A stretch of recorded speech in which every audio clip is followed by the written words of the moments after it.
Hello students, I am Shripad from EBITS and today we are going to revise a quadratic equation। ये chapter को हम पूरा revise करते हैं। ये चैप्टर में क्या क्या है ये शॉर्ट रिवीजन के लिए मैंने बनाया है। तो क्वाड्रेटिक इक्वेशन चैप्टर में क्या क्या रहता है सबसे पहले हम उसको अंडरस्टैंड कर सकते हैं। देखिए यहाँ पे सबसे पहले first we will understand what do you mean by quadratic equation. Quadratic equation क्या रहता है। ओके तो हमें पता है कि लोअर स्टैंडर्ड में हमने ये टाइप की इक्वेशन देखे हैं। इसको बोलते हैं equation in one variable x plus 5u is equal to 0। So this is equation in one variable. Okay now तो इसको हम सॉल्व करते हैं x is equal to minus 5u। So ये इसका सोल्यूशन आता है। फिर हमने x plus y is equal to 3 and x minus y is equal to 5, इस तरीके की इक्वेशन सॉल्व किए। इसको बोलते हैं equation in two variable, because यहाँ पे x वेरिएबल है, y वेरिएबल है, यहाँ पे अगेन और दो वेरिएबल होने की वजह से हमें इसको सॉल्व करने के लिए दो इक्वेशन लगते हैं। ओके नाउ अभी हम देखते हैं क्वाड्रेटिक इक्वेशन क्या है। Okay the equation involving one variable, ऐसा इक्वेशन की जिसमें एक ही वेरिएबल है, आइदर x नहीं तो y। Okay so that equation contain one variable and having 2 as a maximum power or index of a variable is called quadratic equation. The general form of quadratic equation is ax square plus bx plus c is equal to 0. What do you mean by general form? Generally हमें quadratic equation ऐसा दिखता है जैसे आपने ऐसी equation देखोगे। So 2x square plus 5x plus 3 is equal to 0. Okay तो generally ये जो इक्वेशन है ये एक वेरिएबल में है और इसमें x का जो पावर है मैक्सिमम 2 है, तो इसको हम क्वाड्रेटिक इक्वेशन बोलते हैं। This is the quadratic equation in terms of x। So 3y square minus 5y plus 4 is equal to 0। This is the quadratic equation in terms of y।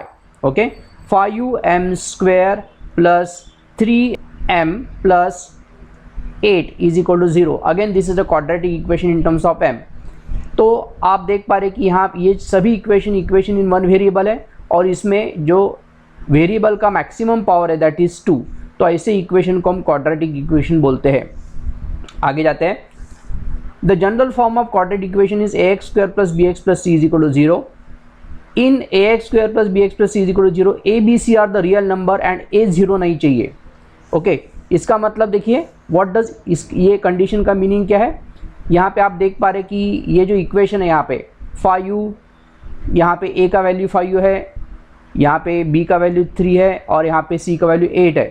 तो आपका quadratic equation कैसे बनेगा। देखिए 5m square plus 3m is equal to 0। This is also quadratic equation. इसमें c का value अभी 0 है। 5m square plus 8 ऐसा है तो ये भी क्वाड्रेटिक इक्वेशन है, बिकॉज इसमें एक ही वेरिएबल है, maximum power of m is 2 और even if middle term is absent. यहाँ पे c इज इक्वल टू 0 है, इसके लिए आपको c दिखाई नहीं दे रहा है। यहाँ पे b इज इक्वल टू 0 आपको यहाँ पे b दिखाई नहीं दे रहा है। लेकिन this cannot be a quadratic equation. 3m plus 8 is equal to 0 ये क्वाड्रेटिक इक्वेशन हो नहीं सकता है, बिकॉज इसमें एक ही वेरिएबल लेकिन m का मैक्सिमम पावर 1 है और हमें यहाँ पे क्लियर कट बोला है कि मैक्सिमम पावर हमें कितना चाहिए 2 चाहिए। इसके लिए this cannot B quadratic equation. इसके लिए यहाँ पे जो कंडीशन दिया है ये दिया है कि a b c real number चाहिए, b 0 हो सकता है, c 0 हो सकता है, लेकिन a कैन नॉट बी 0। अगर a 0 है तो क्वाड्रेटिक इक्वेशन नहीं रहेगा। ओके दस ax square plus bx plus c is equal to 0 is the general form of quadratic equation और standard form of quadratic equation. I hope you are understood what do mean by quadratic equation. Okay now देखते आगे। अभी हमें quadratic equation को solve करना है।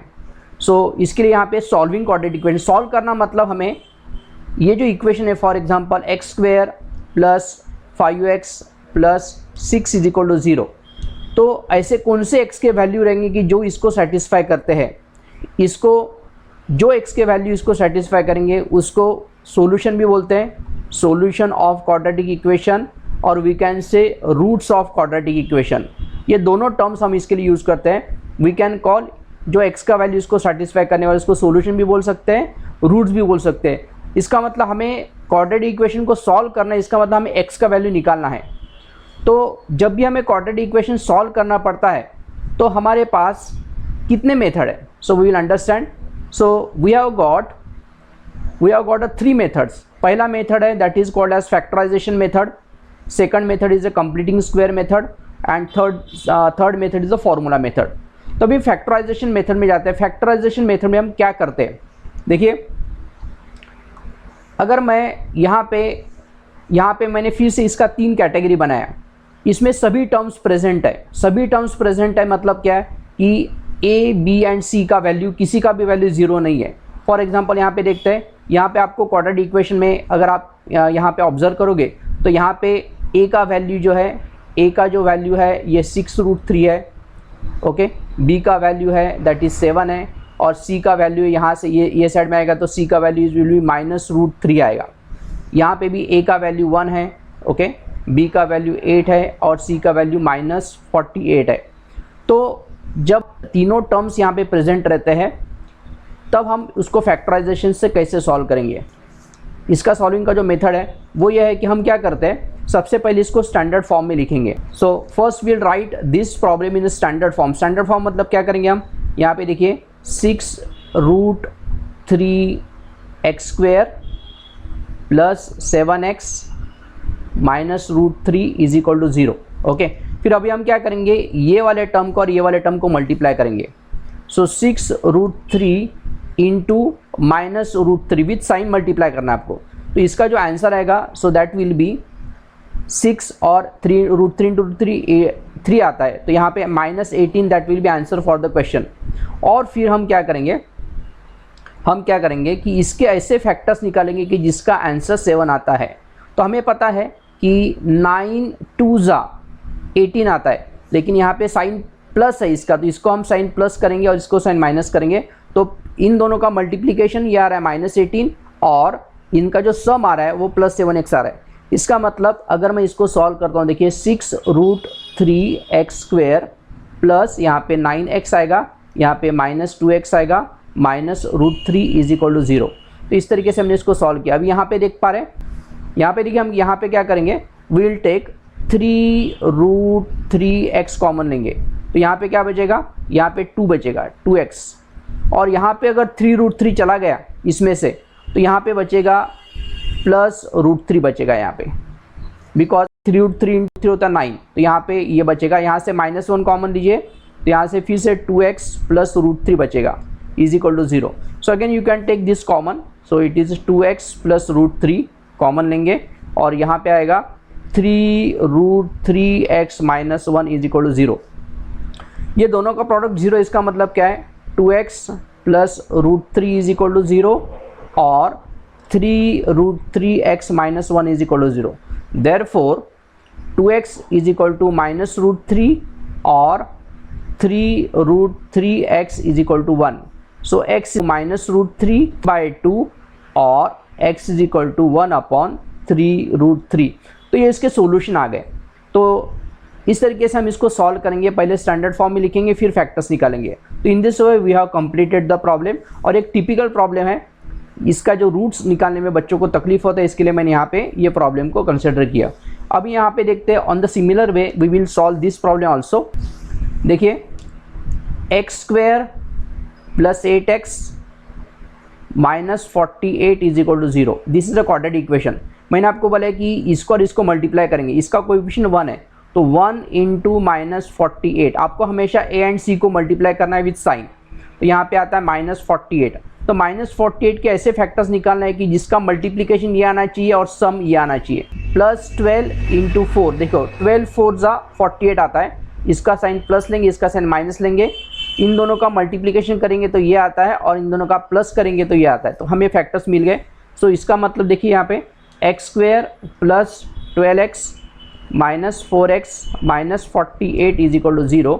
सो we'll take x common, x plus 12 हो जाएगा, यहाँ से -4 कॉमन लीजिए, अगेन x प्लस 12 हो जाएगा. देखिए ये फिर से कॉमन ले सकते हैं हम. So it is x plus 12 into x minus 4 is equal to 0. So इसका मतलब ये x plus 12 is equal to 0 और x minus 4 is equal to 0. Therefore x is equal to -12 और x is equal to 4. Therefore इसके जो roots रहेंगे और we can say solution set जो रहेगा दैट इज -12, 4 ये सॉल्यूशन सेट है। तो इस मेथड को जो बोलते हैं, इसको बोलते हैं फैक्टराइजेशन मेथड। तो ये फैक्टराइजेशन मेथड हम तब करेंगे जब तीनों टर्म्स प्रेजेंट रहेंगे। यहाँ पे A and B and C all are present. तो इस तरीके से हमें ये मेथड को अंडरस्टैंड करना है। हमने ये सब चीज़ को अंडरस्टैंड किया है।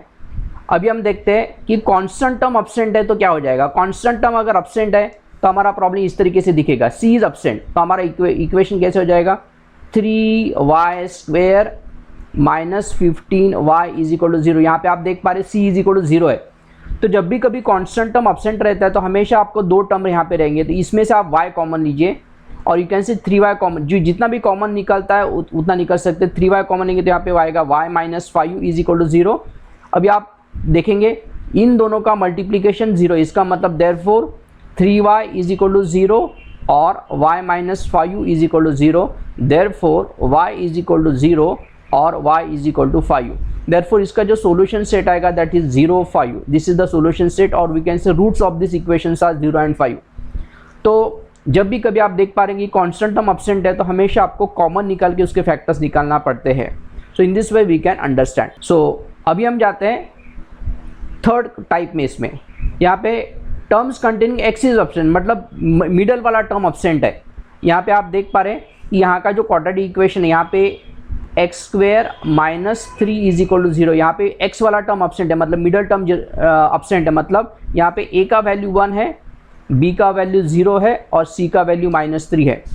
तो जब भी आप कभी भी ऐसा इक्वेशन देखोगे तो इसको फैक्टराइज कैसा करेंगे, देखिए ये जो नंबर यहाँ पे रहता है इसको हम करेंगे x² माइनस, इस तरीके से भी लिख सकते हैं इसको, √3 का स्क्वायर = 0।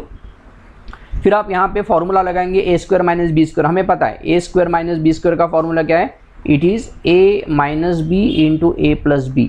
सो यहाँ पे a का वैल्यू x है, b का वैल्यू √3 है। तो हम यहाँ पे सॉल्व करेंगे, therefore x - √3 × x + √3 = 0। So therefore x - √3 = 0 और x + √3 = 0। देयरफॉर x = √3 और x = -√3। तो हमें इसका जो सॉल्यूशन सेट आएगा और वी कैन से रूट्स आएगा दैट विल भी आएगा √3 and -√3। So these are the roots. तो आप देख पा रहे कि फैक्टराइजेशन मेथड में आपको तीन टाइप के प्रॉब्लम मिलते हैं। यहाँ पे सभी टर्म्स प्रेजेंट है, यहाँ पे कांस्टेंट टर्म अब्सेंट है, यहाँ पे मिडल टर्म अब्सेंट है। तो तीनों प्रॉब्लम को फैक्टराइज करने का जो मेथड है वो अलग अलग है और आपको ये मेथड मुझे एक्सप्लेन करना था आपको यहाँ पे। तो आई hope you have understood the 3 types of this problem. देखते हैं आगे। तो हमारा फैक्टराइजेशन मेथड यहाँ पे खत्म होता है।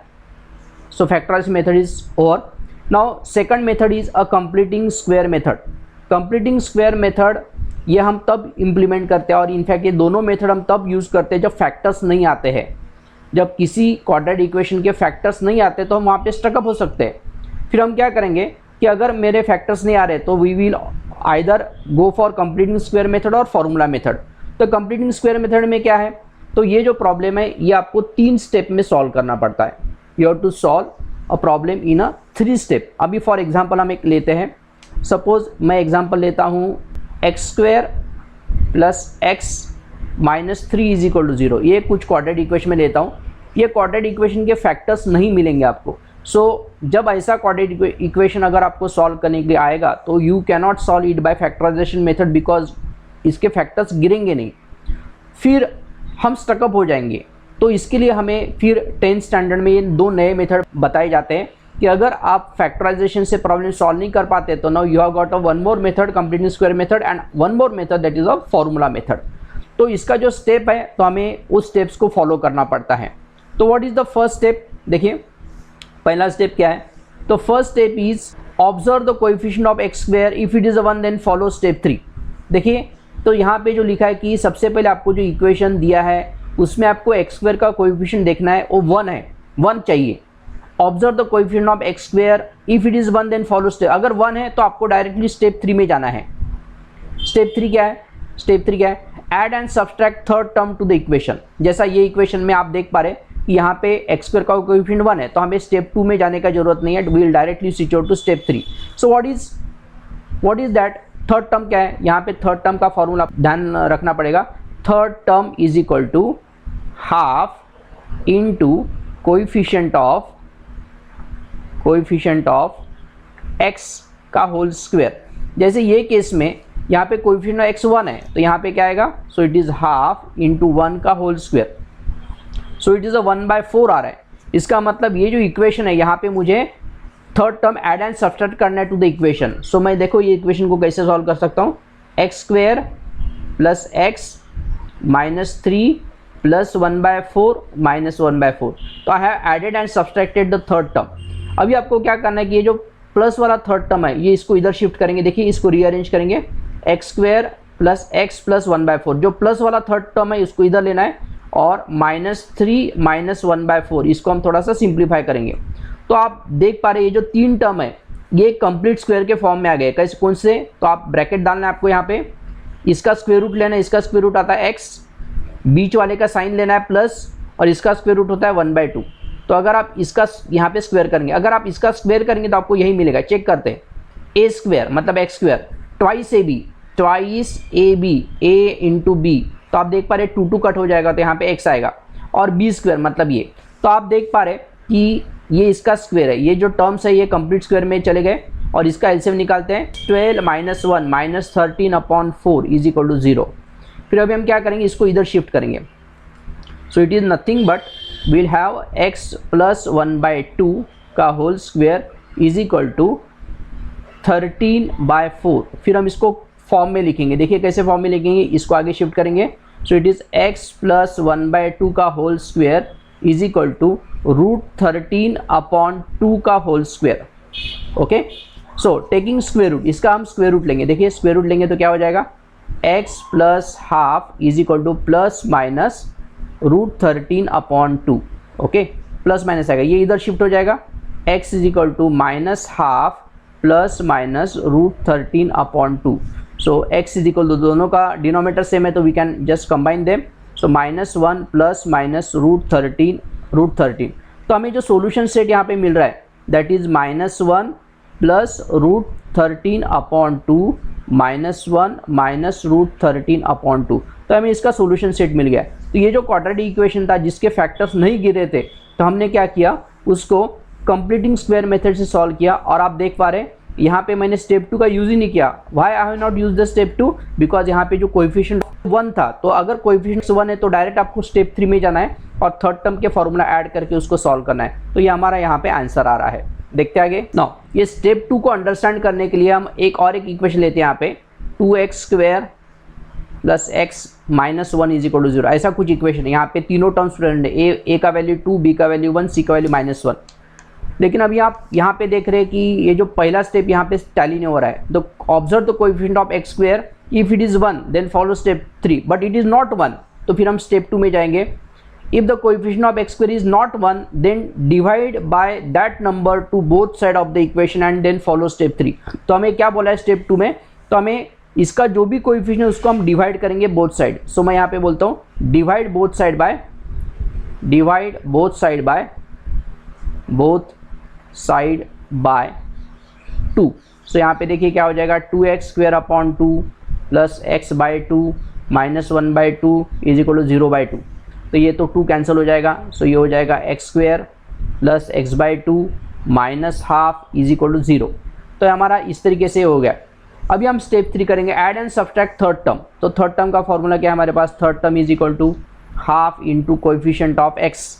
यहाँ पे कोएफिशिएंट ऑफ x है हाफ, इसका होल स्क्वायर। तो आप देख रहे हैं कि 1/4 का होल स्क्वायर होता है 1/16। तो अभी हम क्या करेंगे, +16 एंड -16 ऐड करेंगे सब्सट्रैक्ट करेंगे।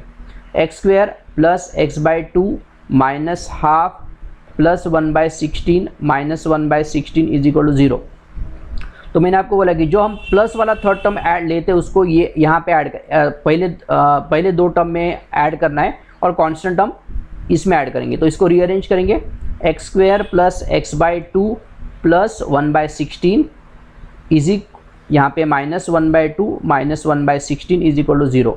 तो आप देख पा रहे हैं ये जो है यहाँ पे कंप्लीट स्क्वायर बन रहा है। सो इट इज़ x, इसका स्क्वायर रूट x, बीच में का साइन लेना है, और ये जो इसका भी स्क्वायर रूट है 1/4, यहाँ पे 1/4 का होल स्क्वायर, माइनस यहाँ पे एलसीएम लिखेंगे, यहाँ पे 8 से मल्टीप्लाई करेंगे तो यहाँ पे आप देख पा रहे कि 8 और 8 से मल्टीप्लाई करेंगे तो यहाँ पे -8/16 -1/16 इस तरीके से आ रहा है इज इक्वल टू 0। तो दोनों का एलसीएम अभी इक्वल है, तो यहाँ पे हम करेंगे x + 1/4 का whole square -9/16 is equal to 0। इसको इधर शिफ्ट करेंगे, तो हो जाएगा x + 1/4 का whole square is equal to 9/16। और फॉर्चुनेटली ये कंप्लीट स्क्वायर आ रहा है, इसको हम आगे लिखेंगे x + 1/4 का whole square is equal to 3/4 का whole square taking square root. हम उसका स्क्वायर रूट लेंगे तो क्या हो जाएगा x + 1/4 इज इक्वल टू ±3/4। फिर ये इस 1/4 को इसको इधर शिफ्ट करेंगे और मैं थोड़ा सा ये यहाँ पे लिखता हूँ, इसको क्या हो जाएगा x इज इक्वल टू -1/4 ± 3/4। फिर हम इसको कंबाइन करेंगे, x इज इक्वल टू नीचे का 4 सेम है -1 ± 3। तो फिर हम करेंगे यहाँ पे x इज इक्वल टू -1 + 3/4 और x इज इक्वल टू -1 - 3/4। तो आप देख पा रहे इसका जो आंसर आएगा तो ये आएगा आंसर 2/4 और 2/4 मतलब होता है 1/2 और यहाँ पे -1 - 3 मतलब -4 4/4 होता है -1। तो इसका सोल्यूशन सेट आया, this is the solution set of this equation. तो आपने यहाँ का दोनों वेराइटी समझा कि कंप्लीटिंग स्क्वायर मेथड से प्रॉब्लम को कैसे सॉल्व कर सकते हैं। ओके, अभी हम देखते हैं फॉर्मूला मेथड। हमने ऑलरेडी ये दो मेथड देखे हैं, factorisation method and completing square method. अभी फॉर्मूला मेथड और ये मेथड ऑलमोस्ट सिमिलर है। यहाँ पे हम पूरा प्रोसेस फॉलो करते हैं और यहाँ पे जो फॉर्मूला मिलता है फाइनल आउटकम, इसका जो एक फार्मूला रहता है वही फार्मूला यहाँ पे डायरेक्ट यूज़ करते हैं। तो बाय यूजिंग फार्मूला मेरे हिसाब से ये सबसे सिंपलेस्ट मेथड है, बिकॉज यहाँ पे आपके पास एक रेडीमेड फार्मूला रहता है, उस फार्मूला में आपको वैल्यू पुटअप करना पड़ता है और उसको सॉल्व करना पड़ता है। तो by using this formula method you can solve any quadratic equation जिसके फैक्टर्स आते हो और फैक्टर्स नहीं आते हो। तो फार्मूला क्या है, सबसे पहले हम इसको अंडरस्टैंड कर सकते हैं। What do you mean bye formula? देखिए, तो फार्मूला जो है यहाँ पे आपको क्वाड्रेटिक इक्वेशन का जो फार्मूला मिलता है यहाँ पे है x is equal to -b ± (b² - 4ac/2a)। See देखिए, हमारे पास एक इक्वेशन मैं लेता हूँ x² + 3x + 1 I will say is equal to 0, बराबर है। इसके फैक्टर्स आपको इससे नहीं मिलेंगे, तो हम उसको फार्मूला मेथड से सॉल्व करेंगे और ये मेथड से भी सॉल्व कर सकते हैं। ये मेथड थोड़ा सा लेंदी है बिकॉज हमें हर एक स्टेप फॉलो करने पड़ते हैं। यहाँ पे आप सीधा सीधा कंपेयर करेंगे, तो सबसे पहले आप यहाँ पे लिखोगे कंपेयरिंग विथ हमारा जो स्टैंडर्ड इक्वेशन है ax² + bx + c is equal to 0, इसके साथ कंपेयर करेंगे। तो आपको देखो x² का कोएफिशिएंट यहाँ पे a है, x² का कोएफिशिएंट यहाँ पे 1 है, तो a का वैल्यू आ रहा है 1, वैसे ही b का वैल्यू आ रहा है 3 एंड c का वैल्यू आ रहा है 1। ओके, फिर हम क्या करेंगे b² - 4ac का वैल्यू निकालेंगे। b² - 4ac, ये जो टर्म है इसको हम डिस्क्रिमिनेंट बोलते हैं, इसको डेल्टा भी बोलते हैं, डिस्क्रिमिनेंट भी बोलते हैं। ये एक इंपॉर्टेंट टर्मिनोलॉजी है और नेक्स्ट टाइप में हम इसको देखने वाले हैं। तो b² - 4ac क्या है? b² देखिए 3 का स्क्वायर -4 × a × c। तो अगर हम इसको सॉल्व करेंगे तो आएगा 9 - 4, सो दैट बिकम्स 5। सो हमें इसका वैल्यू मिल गया, डेल्टा का वैल्यू मिल गया, डिस्क्रिमिनेंट का वैल्यू मिल गया। डिस्क्रिमिनेंट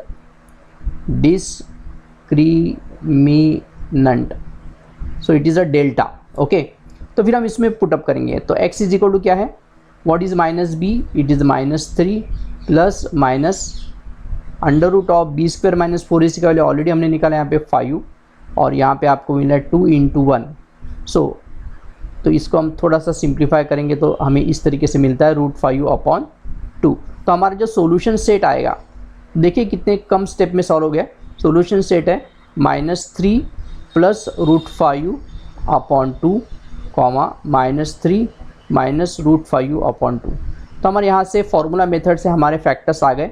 तो this is how we can complete the quadratic equation and its solution, finding its solution by using a formula method. तो यहाँ पे आप देख रहे हैं कि प्लस माइनस है, तो इसके जो दो रूट्स है, अगर इसके जो दो रूट्स है इसके बारे में भी हम थोड़ा सा अंडरस्टैंड करते हैं। तो ये जो दो रूट्स है, तो इसमें का जो पहला रूट है, ये जो फर्स्ट रूट है, तो जिसमें यहाँ का प्लस साइन लिया है और दूसरे रूट में यहाँ का माइनस साइन लिया, बाकी सब कुछ सेम है, तो इसको हम आज से अल्फ़ा बोलने वाले हैं और इसको हम बीटा बोलने वाले हैं। तो मैंने यहाँ पे मेंशन किया अल्फ़ा एंड बीटा। तो सिंस ये रूट लिखने में बार बार लिखने में हमें तकलीफ जाने वाले, इसके लिए शॉर्टकट में हम इसको अल्फ़ा लिखने वाले हैं और शॉर्टकट में इसको बीटा लिखने वाले हैं। सो हमें क्वाड्रेटिक में हमेशा 2 रूट मिलते हैं, तो 2 रूट को एक का नाम अभी से आज से अल्फ़ा और एक का नाम बीटा, और ये फॉर्मूला आपको लर्न करना पड़ेगा। देखते आगे ना। अभी हम देखते हैं यहाँ पे nature of roots. This is also important question, ये भी एक इम्पॉर्टेंट क्वेश्चन आपके एग्जामिनेशन में आता है। What is a nature of roots? और नेचर ऑफ रूट्स हमेशा डिस्क्रिमिनेंट के ऊपर डिपेंड रहता है। ये जो मैंने अभी जस्ट 2 मिनट में पहले आपको बोला कि डेल्टा मतलब होता है b² - 4ac, इसका जो वैल्यू है, इस वैल्यू के ऊपर ये जो रूट्स कैसे रहेंगे, that depends on this value. देखिए, the nature of roots of quadratic equation ax² + bx + c = 0 depends on the value of b² - 4ac। तो ये जो वैल्यू है b² - 4ac इसके ऊपर डिपेंड है। Hence b² - 4ac is called as discriminant and is denoted by the Greek letter delta. Okay. Now if delta is equal to 0, अगर इसका value पूरा 0 है तो ये वाला टर्म पूरा 0 हो जाएगा। तो इसके जो 2 रूट्स रहेंगे, अगर ये पूरा 0 है, ओके, तो इसके जो रूट्स रहेंगे they are real and equal, because दोनों रूट्स -b/2a रहने वाला है। So these roots are real and equal. ये आपको लर्न करना पड़ेगा। अगर ये डेल्टा ग्रेटर देन 0 है, if this is a greater than 0, जैसा अभी हमने जस्ट 2 मिनट पहले सॉल्व किया, तो उसके जो रूट्स रहेंगे रियल रहेंगे और अनइक्वल रहेंगे, बिकॉज यहाँ पे कुछ आने वाला है। अगर ये डेल्टा लेस देन 0 है, अगर आपको सॉल्व करते करते ऐसा पता चल गया कि इसका वैल्यू निगेटिव आ रहा है, लेस देन 0 है, तो आप ये सेंटेंस यहाँ पे लिखेंगे कि इसके जो रूट्स है ये रियल नहीं है, the roots are not real. तो इस तरीके से depending on the value of delta you have to discriminate the roots को आपको डिस्क्रिमिनेट करना है, और क्या करना है यहाँ पे हमने अंडरस्टैंड किया है। So nature of roots, once again last time, if delta is equal to 0 roots are real and equal, if delta greater than 0 roots are real and unequal, if delta is less than 0 roots are not real. तो यहाँ पे हमारा ये topic ख़त्म होता है। फिर आगे जाते हैं। ओके, तो अभी हम स्टार्ट करते हैं relationship between the roots of quadratic equation.